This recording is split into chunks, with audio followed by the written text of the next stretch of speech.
각종 부작용으로 일부 철수한 리뷰 서비스를 공정거래위원회가 개방하고 나서 파문이 일고 있습니다. 국립치약연구원 설립 법안이 국회 법제사법위원회에서 논의되고 있는 가운데 국회 최종 통과에 대한 기대감이 높아지고 있습니다.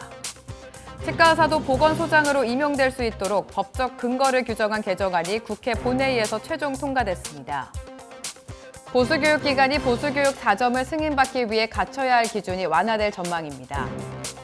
정부의 의대 정원 확대 정책에 맞선 대한의사협회의 투쟁이 격화되고 있습니다. AI가 향후 치약 분야 전반을 변화시킬 이른바 게임 체인저가 될 수 있다는 전망이 나왔습니다. 시청자 여러분 안녕하십니까? 치의신부TV 뉴스 시작하겠습니다. 네이버조차 각종 부작용으로 일부 철수한 리뷰 서비스를 공정거래위원회가 개방하고 나서 파문이 일고 있습니다. 강남언니 등 모바일 어플리케이션 앱 플랫폼 내 환자 후기 시스템 사용을 공식 허용하겠다는 방침을 세웠으나 이 과정에서 치과계 등 보건의료계 의견 수렴이 일절 배제돼 큰 아쉬움을 주고 있습니다. 공정위는 지난 11월 7일 2023년 경쟁 제한적 규제 개선 방안을 발표한 가운데 의료 플랫폼 내 환자 후기 작성 및 공유를 혁신 성장 및 신산업 활성화 부분에 포함시켰습니다. 공정위는 의료시설 이용 후기를 대가 및 환자 요인, 전문적인 의료 행위에 대한 내용을 포함하는 경우가 아니라면 단순 이용 후기로서 의료 광고로 보지 않겠다고 설명했습니다. 무엇보다 이번 개선안은 의료법의 실제 효력을 잃게 만드는 사문화라는 비판이 크고 취업 등 의료계 세계단체, 의료광고심의위원회의 거듭된 반대를 일방적으로 무산시키는 결정이라는 지적입니다. 취업의료광고심의위원회 부위원장인 박찬경 법제이사는 리뷰 서비스의 경우 현재도 의료시장에 큰 부작용을 미치는 실정이지만 경제적 이익에 대한 입증이 쉽지 않아 적발 및 제재가 어렵다며 그럼에도 복지부의 심의 기준을 조정해 의료기관 이용 후기를 자유롭게 게시하는 것이 해당 법 위반이라고 강하게 비판했습니다. 계속해서 다음 소식 전해드립니다. 국립치약연구원 설립 관련 법안이 국회 최종 통과를 위한 기대감을 높여가고 있습니다. 특히 국회 본회의 상정을 앞두고 최종 관문인 법제사법위원회에서 여야 의원들의 설립 촉구 발언이 이어지면서 국회 통과를 위한 분위기가 무르익고 있습니다. 국회 법제사법위원회는 지난 12월 7일 국회 본관에서 전체 회의를 열고 총 185건 상정 안건을 심의하고 의결했습니다. 이날 법사위 전체 회의에서는 국립치약연구원 관련 법안이 92번째 법안으로 상정됐습니다. 치약연구원 설립과 관련된 법안이 법사위 전체 회의에 상정돼 논의된 것은 이번이 처음입니다. 논의 결과 보건복지부와 기획재정부 간의 의견 조율이 계속 심사로 방향이 잡혔지만 법안 통과를 촉구하는 여야 의원들의 지지 발언들이 잇따르면서 차기 회의에서의 긍정적 전망을 예고했습니다. 기획재정부가 지원의 중복성과 형평성 논란 등을 이유로 난색을 표하고 있지만 치약연구원 설립의 당위성과 시급성에 대해서는 여야의 의견이 다르지 않은 모습이었습니다.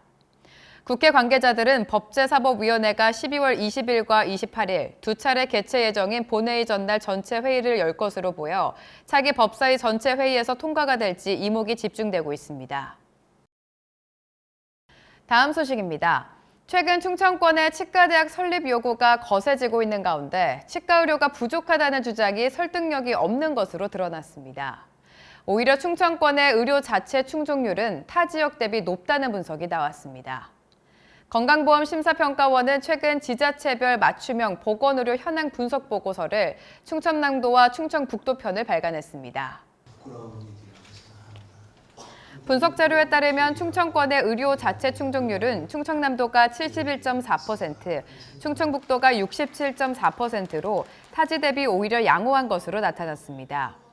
같은 통계 자료에서 인천은 60.9%, 울산은 65.2%, 광주는 63.2%, 부산은 60.6% 등으로 충청권을 밑돌았습니다. 특히 대구광역시의 경우 59%를 기록하며 충청남도와 8%포인트 이상 차이가 벌어졌습니다. 즉 충청권 시민들은 타 지역민들보다 비교적 원활하게 지역 내 의료시설을 이용하고 있다는 근거로 해석될 수 있습니다. 이 같은 현황은 치과 의료시설 수급으로 범위를 축소해도 유사하게 나타났습니다. 충청북도의 치과 병의원 증감률은 지난 2019년부터 2022년까지 연평균 2.9%로 전국 평균 1.5%보다 1.4%포인트 높았습니다. 또 충청남도도 1.8%로 0.1%포인트 높았습니다. 계속해서 다음 소식입니다. 치과 의사도 보건소장으로 임용될 수 있도록 법적 근거를 규정한 개정안이 국회 본회의를 최종 통과했습니다. 국회는 지난 12월 8일 본회의를 열어 대법원장 임명 동의안을 비롯한 147건을 상정 후 심의 의결했습니다. 특히 이날 본회의에서는 치과 의사 등 보건의료 직결 공무원 등이 보건소장으로 임용할 수 있도록 하는 내용의 지역보건법 일부 개정 법률안이 상정돼 가결됐습니다. 박태근 협회장은 올해 3월 열린 지역보건소장 임용실태 및 개선 방안 마련을 위한 정책 토론회에서 보건소 업무관장, 직원지휘 감독을 주 업무로 하는 보건소장에 의사만 임용하는 것은 매우 불합리한 일이라며 현행 규정의 부당함과 개선의 필요성을 지적한 바 있습니다. 다음 소식입니다. 보수교육 기관이 보수교육 4점을 승인받기 위해 갖춰야 할 기준이 완화될 것으로 보입니다. 취업 보수교육특별위원회는 지난 11월 30일 서울 모처에서 회의를 열고 보수교육 4점 진행을 위한 승인 기준 완화를 집중적으로 논의했습니다. 논의 결과 보수교육 연재수 3개 이상, 보수교육 연자수 3명 이상, 총 강의 시간 5시간으로 기준이 완화될 뿐 아니라 구연 또는 포스터 시상이 프로그램에 포함되어 있을 것이라는 기준을 삭제하는 개정안이 회의를 거쳐 통과됐습니다. 이 같은 조치로 교육기관의 부담과 회원들의 피로도는 줄고 다양한 학술 프로그램이 펼쳐질 것으로 기대되고 있으며 해당 개정안은 향후 이사회를 거쳐 최종 확정될 예정입니다. 다음 소식입니다. 임플란트 치료 시 개고기 활용에 주의하지 않으면 자칫 의료 사고가 발생해 의료 분쟁으로 이어질 수 있어 주의가 필요할 것으로 보입니다. 치과의사 배상책임보험 주관사 현대해상화재보험은 최근 임플란트 치료 중 개고기 팁이 기도로 넘어가 환자와 의료진 간 문제가 불거진 사례를 공유했습니다. 사례에 따르면 치과 의료진은 수면 마취를 한 환자 A씨에게 임플란트 치료를 시행하는 과정에서 마취가 풀리기 시작하자 호흡곤란과 기침으로 인해 개고기 팁이 구강에서 빠져나온 것으로 알려졌습니다. 이후 책임 여부를 묻는 과정에서 의료진과 환자 사이의 의료 분쟁으로 번져 사건을 보험사에 접수했습니다. 보험사는 임플란트 시술 중 기구 조작 개고기의 고무 팁이 환자 기도로 넘어간 만큼 손해배상 책임이 있다고 봤습니다. 사고 당시 환자가 수면 마취 상태로 있어 이물질 제거 및 확인이 필요했던 점 등도 고려했습니다. 이어서 다음 소식입니다. 치과 진료에 불만을 가진 환자가 치과에 찾아가 국자 등을 휘두르고 원장에게 폭행을 가해 법원으로부터 징역형과 집행유예를 선고받았습니다. 인천지방법원은 최근 특수폭행으로 기소된 환자 A씨를 상대로 징역 6개월과 집행유예 2년을 선고했습니다. 치과 치료에 불만을 품고 있던 환자 A씨는 매장에서 국자와 펜치를 구매한 후 치과에 재방문, 치과 원장을 국자로 위협을 가하는 한편 주먹으로 얼굴을 가격하는 등 폭행한 혐의입니다. 재판부는 위험한 물건을 휴대해 피해자들을 폭행한 것으로 그 죄질이 가볍지 않다고 설명했습니다. 다만 사건 범행을 인정하고 피해자가 피고인의 처벌을 원치 않는 점, 피고인이 앓고 있는 정신질환이 범행에 영향을 끼친 것으로 보이는 점 등을 고려했다고 밝혔습니다. 계속해서 다음 소식 전해드립니다. 정부의 의대 정원 확대 정책에 맞선 대한의사협회 투쟁이 격화되고 있습니다. 오늘 12월 17일 총걸기대회를 확정하고 최대집 전 의협회장이 삭발식에 동참하는 등 총력전에 나서고 있습니다. 의협은 지난 12월 6일 의협회관에서 철야 천막 농성과 함께 용산 대통령실 앞 전쟁기념관에서 릴레이 1인 시위에 돌입했다고 밝혔습니다. 이에 따라 의협은 의대 정원 문제, 비대면 진료, 처벽 급여와 시범사업 등의 문제를 의료 현안 협의체와 협의를 통해 풀어나갈 것을 촉구했습니다. 아울러 오늘 12월 17일 광화문 전국의사 총궐기 대회를 시작으로 파업 찬반 전 회원 투표 등 투쟁 로드맵을 순차적으로 이행할 것을 선언했습니다. 또 이날 천막 농성에는 최대집 전 의협회장이 참석해 삭발식을 단행했습니다.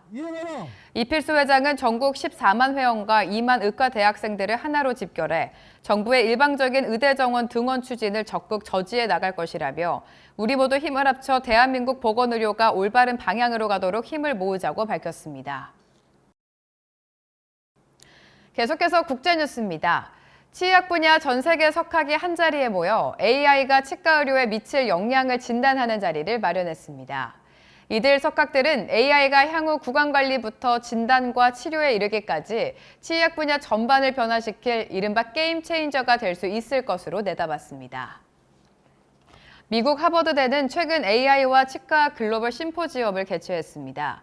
이번 심포지엄에서는 AI 기술이 치과 의료 전반에 걸쳐 상당한 영향을 발휘할 것이란 전망이 나왔습니다. 이 자리에서 윌리엄 지아노빌레 하버드 치과대학 학장은 AI는 구강건강 관리 방식을 변화시키고 나아가 진료 및 치료에 대한 공평한 접근성을 제고할 것으로 전망된다고 밝혔습니다. 이 밖에도 이번 행사에선 가상현실을 활용한 가상 치과 진료 시뮬레이션이 공개됐습니다. 반면 이 자리에서는 AI의 치과 의료 접목에 대한 경계도 필요하다는 의견이 제기됐습니다. AI가 다양한 기술적 측면에서 높은 확장성을 지니고 있으나 윤리 등의 분야에서는 문제 발생의 소지가 있다는 지적입니다. 계속해서 학술대회 소식 전해드립니다. 대한치과보철학회가 온오프라인을 병행하는 투트랙 방식의 학술대회를 이번에도 성공적으로 마쳤습니다. 치과 보철학 난제 해결을 위한 다각적 접근을 대주제로 한 제90회 보철학회 학술대회가 지난 11월 12일부터 26일까지 2주 동안 온라인과 오프라인을 통해 진행됐습니다. 우선 오프라인 학술대회는 지난 11월 25일과 26일 양일간에 걸쳐 한국과학기술회관 국제회의장에서 개최됐으며 이에 앞서 사전 온라인 강의는 11월 12일부터 2주 동안 보철학회 온라인 교육원을 통해 공개됐습니다. PC는 물론 모바일에서도 시청 가능한 사전 온라인 강의는 해외 연자 3명의 강연을 포함해 총 12개의 VOD 강연이 있었으며 2주 동안 총 3,771회가 시청됐습니다. 또 이번 학술대회 기간 중 보철학회에서는 곽재영 교수를 제33대 신임 회장으로 선임해 향후 2년간 학회를 이끌어 나간다고 밝혔습니다. 심준성 보철학회 회장은 고령화에 따른 치과계의 미래를 함께 고민하는 이번 학술대회를 성원해준 모든 분들께 감사 인사를 전한다고 밝혔습니다. 다음은 업계의 동향 소식입니다. 상당수의 치과 의사들이 고리식재 선택 시 가장 중요하게 생각하는 기준을 임상 결과와 효능으로 꼽았습니다. 반면 가격을 택한 치과 의사는 일부에 그쳤습니다. 치과의사 커뮤니티 모어덴이 치과의사 700여 명을 대상으로 진행한 고리식재 브랜드 인식조사 설문 결과를 최근 발표했습니다. 응답자들은 고리식재 선택 시 중요하게 생각하는 요인 1순위로 임상 결과를 선택해 51%를 기록했습니다. 이어 품질, 안정성 등 효능이 31%, 가격이 9%, 전문가 추천이 4%, 제품 인지도는 2.5%를 기록했습니다. 고리식재 브랜드 인식조사에서는 응답자의 36.3%가 1순위로 가이스트리를 가장 많이 선택했습니다. 전체 응답의 1, 2, 3순위를 종합했을 때 프루고가 23%로 가장 많았고 가이스트리와 오스템이 각각 20%, 덴티움이 14%를 차지했습니다. 다음은 2주의 학술 동향 소식입니다. 덴티스가 오는 12월 18일 핸즈온 세미나를 덴티스 서울 문정 캠퍼스에서 열 예정입니다. 디오가 오는 12월 23일 트리오스 유저 세미나를 부산 디오 본사 신강과 서울센터에서 동시에 개최합니다. 덴탈스쿨이 사랑니발치 달인대기 세미나를 오는 12월 31일부터 1월 1일 양일간에 걸쳐 강남 레용치과 인근 강의실에서 개최합니다. 하이니스가 오는 1월 4일 하이니스 오인오색 서울 세미나를 개최합니다. 메가젠 임플란트가 오는 1월 6일 메가스클 치주바탕 임플란트 학 세미나를 메가젠 강남 사옥에서 개최합니다. 보다 자세한 소식은 치의신보 지면 그리고 치의신보 학술행사 일정표를 확인해 보시기 바랍니다. 더 많은 치과계 영상 정보를 원하신다면 화면 왼쪽을 클릭해 구독해 주시기 바랍니다. 지금까지 치의신보TV 뉴스였습니다. 시청해주신 여러분 고맙습니다.